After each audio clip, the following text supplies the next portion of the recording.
এই ওয়েদারে খুব মজার একটা খাবার নিয়ে এসেছি। আমি জানি না এই খাবারটা কে কে পছন্দ করে। আমার এখানে লাস্ট কয়েকদিন ধরে টানা বৃষ্টি হচ্ছে, আর এই বৃষ্টির মধ্যে আমার হঠাৎ করে মনে পড়েছে গরুর ভুঁড়ি রান্না করব। তো এটাকে অনেকে বটও বলে, তো যে যেটাই বলে না কেন, বট ভুনা বা ভুঁড়ি ভুনা আমার তো খুবই পছন্দ। বিশেষ করে আমাদের দুজনেরই খুব বেশি পছন্দ। তো লাস্টবার যখন আমি বাজারে গিয়েছিলাম, সবসময় সত্যি কথা বলতে ভুঁড়ি দেখলে সবসময় কেনার একটা আগ্রহ জাগে না, বা অনেক সময় পছন্দ হয় না চেহারা দেখে। বাট এইবারের ভুঁড়িটা দেখে এত বেশি ফ্রেশ এবং ক্লিন লেগেছে, তো আমি এবার ভুঁড়ি কিনে নিয়ে এসেছি। তো গতকালকে এটা প্রসেস করে রেখেছিলাম আমি, কিছুটা লবণ হলুদ দিয়ে এটা কয়েকবার পানি ফেলে ফেলে সেদ্ধ করে নিয়েছি। তারপরে আজকে ফাইনালি ভিনেগার দিয়ে সব কিছুতে খুব ভালো করে ওয়াশ করে সব মশলা, আপনারা তো সবাই জানি ভুঁড়ি রান্না করতে মানে গোস্ত রান্না করার যা যা মশলা সব কিছুই দিতে হয়। তো আমি সব মশলাটা প্রথমে ভুনা করে তারপর হচ্ছে ভুঁড়িটা দিয়ে দিয়েছি ছোটো ছোটো করে কেটে। আবার এবার ভুঁড়িটা আসলে অনেক বেশি ভালো ছিল, দেখে অনেক বেশি ভালো লাগছিলো, এই জন্যই কিনে নিয়ে এসেছি।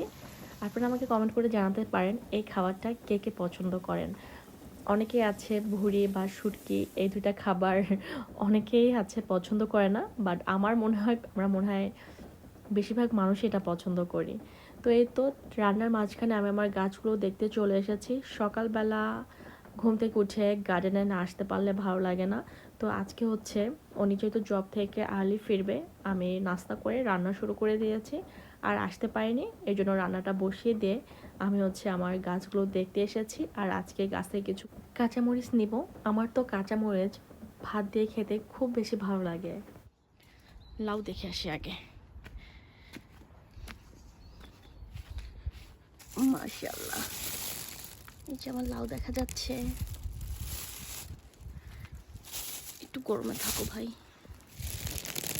যে এখানে আরেকটা আছে।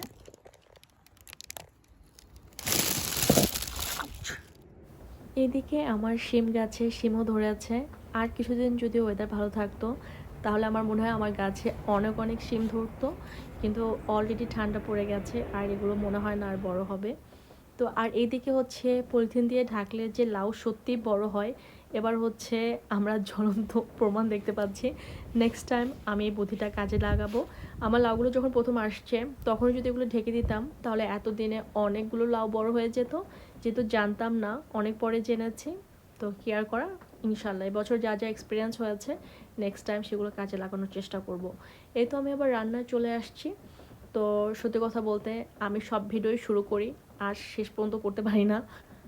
এখন বিকেলবেলা অনেক গাছে পানি দিয়েছে আর আমি বললাম আমাকে কিছু শাক কেটে দাও, এবং শাকের সাথে ছোট একটা আলু গাছও ছিল এবং সেখানে দুইটা ছোট্ট কিউট আলু ছিল।